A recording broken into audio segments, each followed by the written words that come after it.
ఇచ్చినందుకు నేను దేవుణ్ణి స్తుతిస్తూ ఉన్నాను. ఈరోజు మన ప్రియులు రేపుల రాకేష్ కుమార్ గారు భారతమ్మను వారి బిడ్డ సంజనాను ప్రేమించి ఇచ్చిన నూతన గృహాన్ని బట్టి నేను దేవుని స్తుతిస్తున్నాను. I praise God. కనుక మనందరం హల్లెలూయా చెబుదాం. హల్లెలూయా, హల్లెలూయా. దేవుడు చేసిన మేలు అన్నమాట ఇవి. ఇందాకే మనం చెప్పుకున్నాము. మరి వారి యొక్క చిన్నాన్న గారు, ప్రభాకర్ గారు, అన్నపూర్ణమ్మ గారు కూడా మనతో ఉన్నారు. మరి గత సంవత్సరం కూడా నన్ను పిలవటం జరిగింది. ఈ సంవత్సరం కూడా మరి బిషప్ గారు మరి Saint Matthews Lutheran church north parish right reverend doctor Johan Baburao గారి యొక్క మరి ప్రేమ ద్వారా మరి మీ మధ్యకు రావడానికి దేవుడు నాకు మంచి అవకాశం ఇచ్చాడు. నీవు చేసిన ఉపకారములకు నేనేమి చెల్లింతును, నీవు చేసిన ఉపకారములకు నేనేమి చెల్లింతును. ఏడాది దూడలనా వేలాది పొట్టేళ్ళనా, ఏడాది దూడలనా వేలాది పొట్టేళ్ళనా, నీవు చేసిన ఉపకారములకు నేనేమి చెల్లింతును. మన తండ్రి అయిన దేవుని నుండి, ప్రభు అయిన యేసుక్రీస్తు నుండి కృపయు సమాధానములు మీకు కలుగును గాక. ఆమేన్, ఆమేన్, ఆమేన్. క్రీస్తునందు ప్రియమైన దేవుని బిడ్డలారా, నేను ఎక్కువ సమయం కాదు కానీ ఒక 5 నిమిషాలు దేవుని వాక్యాన్ని మీతో పంచుకోవాలని ఆశపడుతున్నాను. సమయం 12:30 అయింది. 12:30కి ముగించుకోవడానికి మనం ప్రయత్నం చేద్దాం. మొట్టమొదట ఈ దినం ఈ గృహము విత్తము బైబిల్ ఏం రాయబడిందంటే యెహోవా ఇచ్చిన, చెప్పండి, it is the free gift of God. గృహము విత్తము ఫ్రీ గిఫ్ట్ ఆఫ్ గాడ్. కనుక దేవుడు తన ఉచిత కృపను బట్టి మనకి సహాయం చేశాడని మనం తెలుసుకుంటా ఉన్నాం. అయితే ప్రియమైన దేవుని బిడ్డలారా, ఈ సమయంలో దేవుడు మన జీవితాల్లో చేసిన మేళను గురించి మొదటి మాట గుర్తు చేస్తున్నారు. ఎంతోమంది ఈ దినాన్ని చూడలేని వారిగా ఉన్నారు. ఒకసారి మనం పరిశీలన చేసుకుంటారంటే గొప్పవారు, ధనవంతులు, బలవంతులు ఈ అశాశ్వతమైన లోకములో నుండి దేవుడు తన రాజ్యానికి పిలుచుకున్నాడు. But God extended this. దేవుడు మన ఎడల అబాండెంట్ గ్రేస్ ఈ కుటుంబానికి ఇచ్చి, ఈ గృహాన్ని ఇచ్చి ఆయన ఆరాధించుకునే అవకాశం ఇచ్చాడు. So it is a great privilege to praise God. అందరికోలేని భాగ్యము. చాలామందికి ఇళ్ళు ఉన్నాయి, అందరి ఇళ్ళలో పోతున్నారు. But there is no praise of God. ఈ క్రిస్మస్ దినాల్లో మేరీ ప్రైజ్ టు గాడ్, సుమయోను praise to God, Hannah praise to God, glorify God. కనుక క్రిస్మస్ అంటే మనం చెప్పుకుంటాం ఏంటంటే క్రైస్టన్ మాస్ అంటాం, ఆరాధన, worship. It's a festival of praising, praising, praising. ఈరోజు మనం ఏం చేయట్లేదు, వి ప్రైజ్ గాడ్. యవా నీ కొందనాలయ్యా, ఈ భాగ్యం మాకు ఇచ్చాను. అందుకనే మరి ఇదంతా ఏంటయ్యా పెట్టుకున్నారంటే 103వ దావీదు కీర్తనలో దావీదు అంటాడు, నా ప్రాణమా సంతృప్తి. తన ప్రాణాన్ని చెబుతున్నాడు.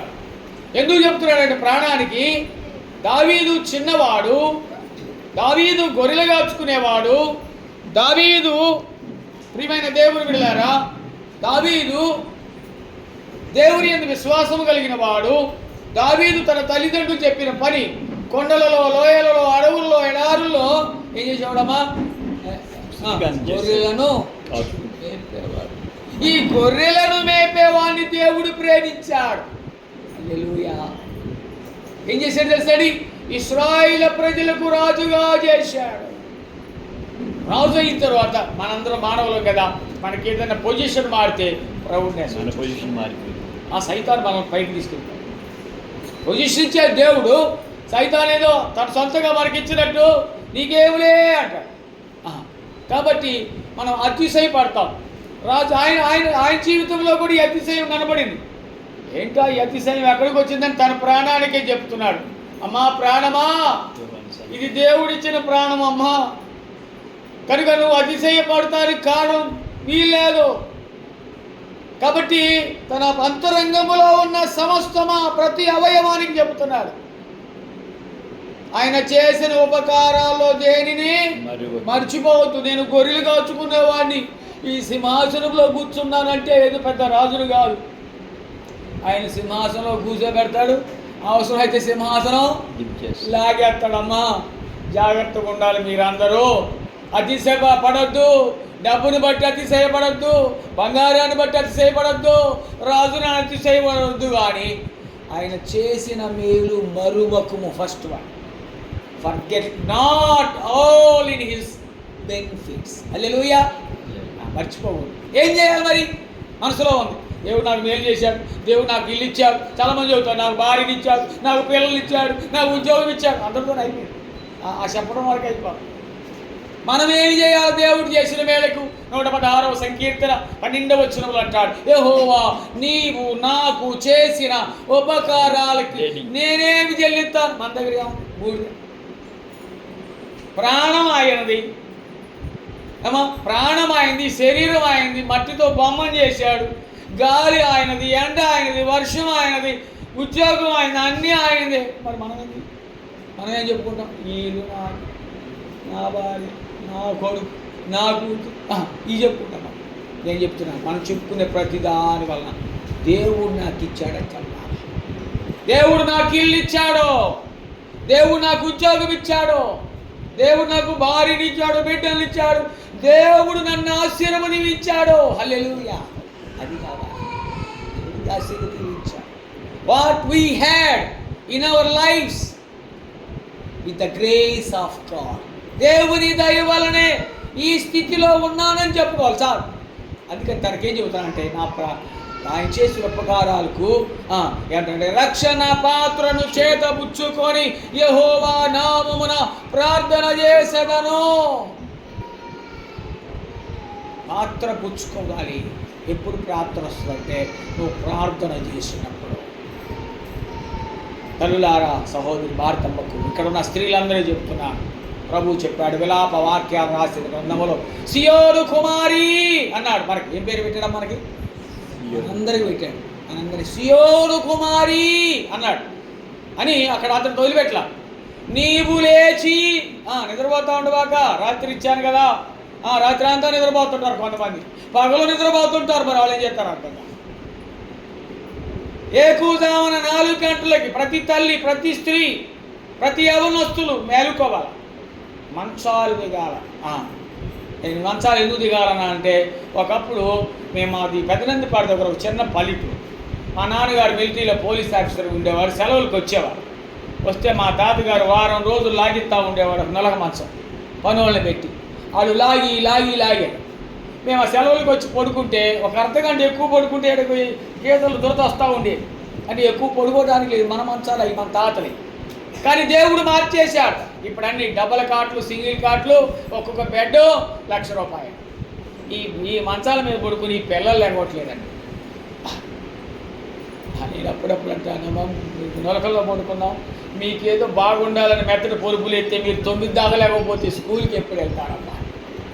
మెలకువలు రాట్లా, అందుకని లేగవాలంటున్నా. నీవు లేచి రేయి మొదటి జామున ఆకాశము దేవుని సింహాసనము, భూమి ఆయన పాదపీఠం. మన ఎంతటి వారు, కలెక్టర్ అయినా డాక్టర్ అయినా ఎంతటి వాళ్ళైనా ఆయన పాదాల దగ్గర మోకరించి ప్రార్థించండి. ఎప్పుడైతే ప్రార్థన చేస్తారో, ప్రార్థన చేయటం వల్ల సైతాను పారిపోవద్దు. సైతాన్ అంటే పాపం. ఈ పాస్టర్ గారు చెబుతుంటారు పాపం పాపం పాపం అని. ఏమి లేదు. ప్రార్థన చేయకపోవడం పాపం. ప్రార్థన చేస్తే సైతాన్ ఏడుంది మన దగ్గర. యేసయ్యా అనుకుంటే ఇంకా సైతాన్ ఎక్కడ ఉంటుంది? యేసయ్య వాక్యం నువ్వు రోజు చదువుకుంటే ఇంక నీకు సైతాన్ ఎక్కడ ఉంటుంది? నువ్వే దేవుని బిడ్డవి. కాబట్టి ప్రార్థన చేయటం మర్చిపోవద్దు. తల్లులకు ప్రార్థనే జీవము. అందుకే ఒక భక్తుడు అన్నాడు, ప్రార్థన లేని జీవితము రెక్కలు లేని పక్షి. మీరు చూసారా, పక్షి రెక్కలు అందదు మనం పట్టుకుంటే. ఎప్పుడైనా చిన్న పక్షులు కింద పడితే ఏం చేస్తాయి? పెద్ద పెద్ద జంతువులు చంపేసి తినేస్తాయి. మన జీవితంలో కూడా అంతే. మనం కనుక ప్రార్థన చేసుకోవడం మర్చిపోతే, దేవుణ్ణి స్మరించుకోవడం మర్చిపోతే, సైతాను మనల్ని కూడా పొడిచి వాడిని బంధకాలు వేస్తుంది. దావీదు వేసినట్టు, సంసోను వేసినట్టు. ఏమా కనుక మనం ఏసేపులాగా శోధనలు వచ్చినప్పుడు ప్రార్థించాలి. కనుక ప్రార్థన చేయాలని మొదటి మాట గుర్తు చేస్తున్నాను. రెండవ మాట ఏమిటంటే, ఈ కుటుంబంలో రెండవ మాట ఏంటంటే, ప్రతిరోజు సాయంకాలం చిన్న ఒక 5 నిమిషాలు ప్రేయర్ పెట్టుకోవాలి. మీరు భోజనం చేయబోయే ముందు ప్రేయర్ చేసుకున్నప్పుడు ఒక చిన్న వాక్యం కూడా చదువుకోవాలి. దుష్టుల ఆలోచన చొప్పున నడువక, పాపల మార్గం నిలువక, అపహాసకులు కూర్చుండు చోట కూర్చుండక, యెహోవా ధర్మశాస్త్రమనందు ఆనందించుచు. ఇది ఇక్కడ ఆనందం. చాలామంది ఒక సిగరెట్ తాగబ్బా అని సగం తాగి పడేస్తున్నారు. ఆ పక్కన నిలబడ్డ మా ముక్కులోకి పోతుంది అది బాగా. నేను టీ తాగుదామని మొన్న వెళ్ళాను ఒక చోట. 7 సిగరెట్లు కాల్చుకున్నారు. పోయి తాగొచ్చుగా, మన దగ్గరే ఊరుతున్నారు. మొదలుపోయినా సగం బయటకు వస్తుంది. వాళ్ళకన్నా జబ్బులు మనకు ముందు వస్తారు. ఎంత భయంకరంగా ఉందో సమాజంలో.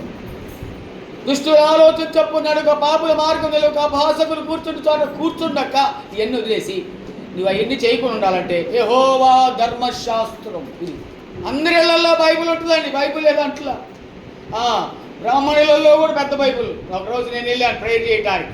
విశాఖపట్నము వైస్ ఛాన్సలర్ గారి ఇంటికి వెళ్తే వాళ్ళ పూజా గదిలోకి తీసుకెళ్ళాను. నేను ఎప్పుడు రాలేదన్నాను. రండిలే ఫాదర్ గారు అన్న.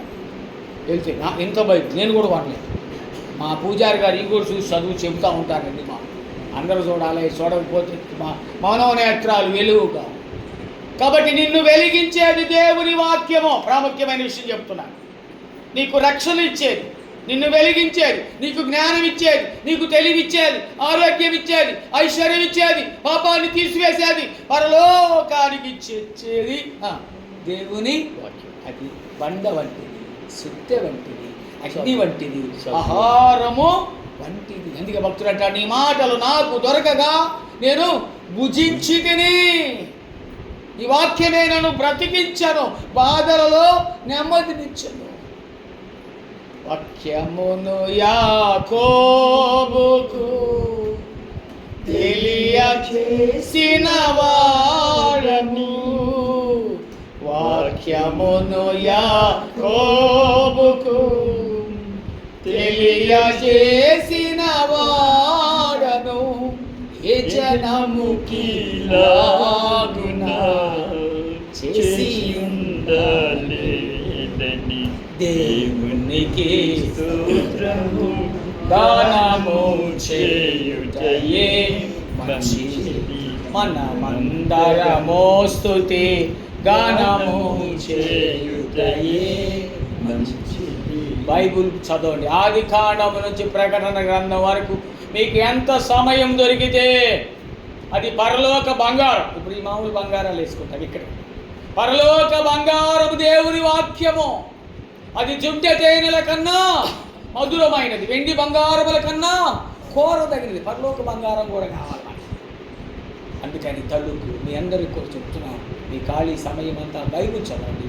ఆఖరిగా సహవాసం అంటారు, చివరి మాట. ఇదే సహవాసం. ఆదివారం చర్చికి వెళ్తుంటాం. మీ ఇంటికి ఒక దైవజనుడు అంటే నన్నే పిలవమని నేను అడగలేదు. మీ ఇంటికి ఒక మంచి దైవజనుడు, నీ కుటుంబం కొరకు, మీ ఆరోగ్యాల కొరకు, మీ క్షేమం కొరకు, మీ బిడ్డల చదువుల కొరకు, ఉద్యోగాల కొరకు ప్రార్థన చేసే ఒక మంచి దైవజనుడు మీకు ప్రతి దైవజనుడు ప్రభు మీ కుటుంబాలు మరి మీ జీవితకాలం అంతా ఇంకా ఎక్కువ మేళ్ళు పొందాలి. ఎంత నీవు దేవుని స్తుతిస్తుంటే అన్ని అధికమైన మేళ్ళు పొందుతారు. ఈ క్రిస్మస్ దినాల్లో ఈ క్రిస్మస్ గిఫ్ట్ దేవుడు మీకు చక్కని గృహం ఇచ్చాడు. రాబోయే దినాల్లో బిడ్డల చదువులలో, ఉద్యోగాలలో మరి కృప చూపాలని, మరి క్రిస్మస్ పండుగ జరుపుకోవటమే కాదు కానీ ఇది అనేక మందికి ఆశీర్వాదకరంగా ఉండాలి. ఇంట్లో నివసించేవారికి శాంతిని, నెమ్మదిని, సంతోషం. ఒక ఆయన చెప్పాడు ఈ మధ్య, ఫస్ట్ గారు ఒకసారి మా ఇంటికి వస్తారా అన్న. నేను 10 ఏళ్ళ క్రితం 5 కోట్లు పెట్టి కట్టేవండి. అవి ఆడ మేము కాదు కదా, ఎవరు ఉండట్లేదండి. మీకన్నా ఊరికి ఇస్తాను. పోతాయని మాకు ఊరకొద్దు, డబ్బులు కొద్దు బాబు, వచ్చి ప్రేయర్ చేస్తానే. యెహోవా ఇల్లు కట్టించని ఎడల కట్టువారి ప్రయాసము దేవునికి మొదటి స్థానం. ఏ ఇంటిలో దేవునికి మొదటి స్థానం ఉంటుందో ఆ ఇంటిలో పరిశుద్ధాత్ముడు ఉంటాడు, ఆ ఇంటిలో వెలుగు ఉంటుంది, ఆ ఇంట్లో సత్యం ఉంటుంది, ఆ ఇంట్లో జీవం ఉంటుంది. కనుక అటు దైవజనుడు మీ కొరకు అనుదినం ప్రార్థిస్తారని, దైవజనుడు మీ ఇంటికి వచ్చేవారిగా మీ కొరకు ప్రార్థించేవారిగా ఉన్నారని, దైవజనుడు ప్రేమించి పోషించి కుటుంబాలు ఎండైన దీవులు కలుగుతాం. నన్ను మంచి అవకాశాన్ని పిలిపించి తెలిసినటువంటి ప్రభాకర్ గారి తండ్రి గారికి, తల్లి గారికి, రాకేష్ గారి కుటుంబానికి మరొకసారి వందనాలు చెల్లిస్తూ నా మాటలు ముగిస్తున్నాను. దేవుడు మిమ్ములను మీ కుటుంబములను దీవించునుగాక. ఆమె ప్రార్థన చేద్దాం. పరిశుద్ధుడానికి వందనాలు. ఈ యొక్క మధ్యాహ్న కాల సమయంలో ఆయన మరి రాకేష్ కుమార్ని బట్టి, భారతమ్మను బట్టి, సంజనమ్మను బట్టి ప్రార్థిస్తున్నాను. వచ్చిన ఆయన ప్రభాకర్ గారు అన్నపూర్ణమ్మను బట్టి, వచ్చిన బంధువులందరినీ బట్టి ప్రార్థిస్తున్నాను. అయ్యా, నీవు చేసిన ఉపకారముకు ఏమి చెల్లిస్తా? రక్షణ పాత్ర ప్రార్థన చేసేదను ప్రజలందరి ఎదుట.